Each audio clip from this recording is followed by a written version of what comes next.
Oke, selanjutnya pertanyaan dari ini Ki. Iya, monggo. Mas Agung. Mas Agung. Ya, ini dia saya berusia 20 tahun. Saya mau tanya Ki. Akhir-akhir ini saya sering nangis sendiri secara tiba-tiba tanpa sadar jadwal. Iya, oke. Nah, setelah nangis pun senyum-senyum seperti biasa. Takut, rasa hampa, kebingungan, gak nafsu makan, pengennya berbaring terus.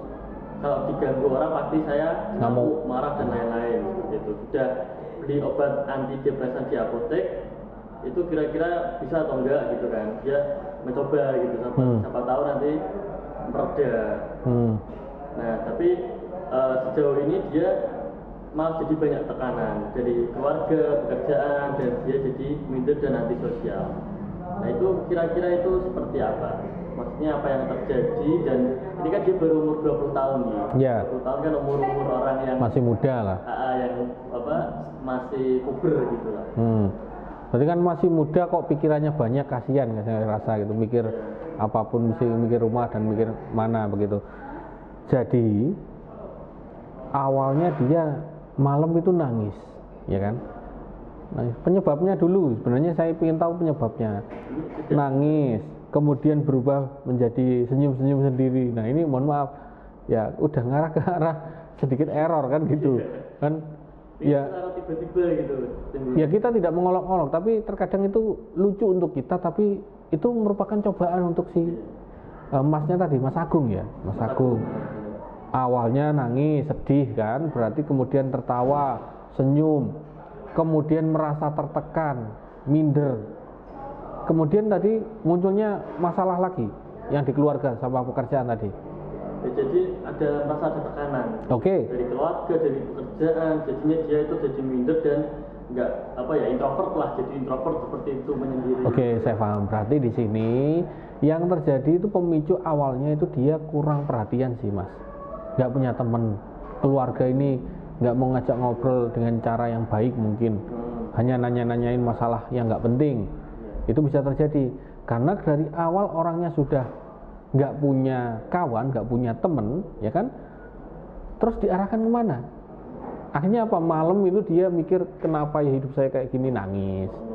Nah, kemudian dia mikirkan masa-masa indah bersama orang yang dikasihi, misalkan dia senyum. Terus dia mikirkan sesuatu yang nggak jelas. Akhirnya dia minder lagi. Nah ini langkah yang dipilih tadi apa? Minum obat antidepresan ya. Dia merasa depresi. Coba antidepresan. Iya, saya sarankan, saya bukan dokter ya, tapi saya sarankan ke dokter dulu. Agar apa? Agar tidak salah nantinya loh. Ya, takutnya apa? Takutnya obatnya nggak bener, orangnya malah depresi lebih akut gitu. Tambah error nanti jadinya. Betul, semacam itu. Kalau saran saya gini, itu kan rasa ketidaktenangan. Gimana caranya Mas Agung ini bisa tenang? Ya tadi, cari waktu ataupun sesuatu tindakan ataupun suatu perbuatan yang membuat orang tenang apa? Coba. Paling tidur. Membuat orang tenang kan jelas. Baring, rebahan. Kemudian apa lagi? Meditasi. Ya, zikir, wiridan kalau di Jawa. Ya. Itu semua langkah-langkahnya dilakukan untuk apa? Untuk menjadi lebih tenang. Nah ini Mas Agung, ya mohon maaf kalau saya tidak salah ya, apakah agamanya Islam? Ya kalau Islam berarti kan kita mengarahkan kemana? Ya ini harus zikir gitu, perbanyak zikir. Karena yang dibutuhkan adalah tenang dulu. Jadi bagusnya tadi bilang itu mungkin peran orang tua kurang perhatian kepada. Bisa jadi karena kalau umur segini tuh kan masih 20 kan Mas? Nah, masih mungkin dia kan gimana ya? Saya melihatnya tuh dia juga bingung mau ngapain, terus mau cari perhatian ke orang tuanya mungkin sudah terlalu parah dan minder, jadinya mungkin nggak mau merepotkan orang tua atau apalagi ke dokter. Saya yakin orang yang seperti ini tuh malah nggak mau ke dokter, jadinya itu minder lagi kan kalau dokter. Di internet atau apa obat yang seperti ini, gejalanya seperti ini itu apa, terus memutuskan sendiri menggunakan obat antidepresan. Ya saya rasa ya nggak bagus Mas ya. Yang bagus adalah tadi cari orang yang berpengalaman. Memang Jadi orang introvert itu dia akan takut sama sesuatu, takut sama entah itu kalau mau diajak ke tempat saya mungkin takut, diajak ngobrol sama seseorang takut ya kan, bahasa kerennya apa, insecure ya, mungkin semacam itu kan, dia ada ketakutan sama sesuatu, iya merasa tidak aman. Jadi ke dokter pun dia nggak percaya, malah percaya sama internet kan, lucunya gitu ya.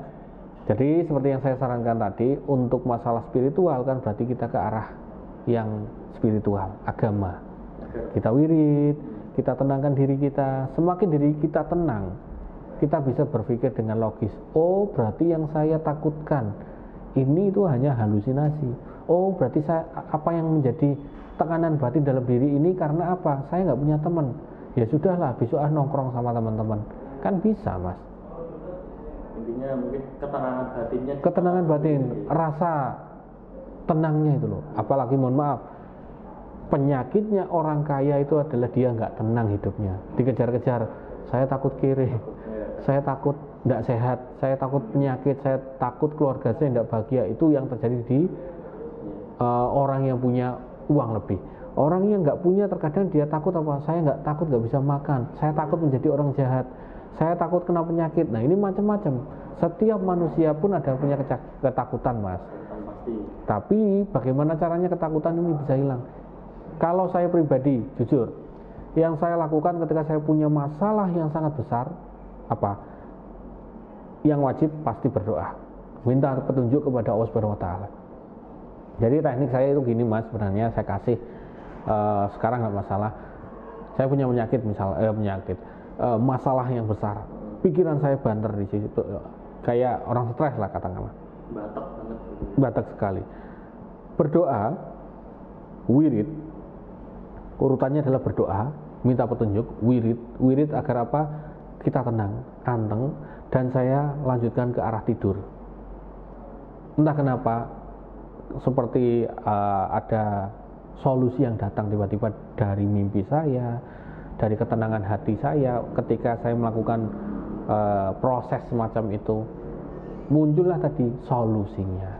Dilakukan beberapa kali. Iya betul, tidak langsung sekali nggak bisa, Mas. Ya wong namanya kita mau berobat ya harusnya bertahap, nggak bisa langsung sembuh instan. Ya, jadi nggak ada loh orang tiba-tiba sakit apa cedik ini sembuh. Nah, ini mengalahkan yang di atas, nggak baik kan gitu. Ya, paham ya? Berarti ini untuk permasalahan dari Mas Agung tadi. Berarti intinya dari ketenangan hatinya dia. Ya.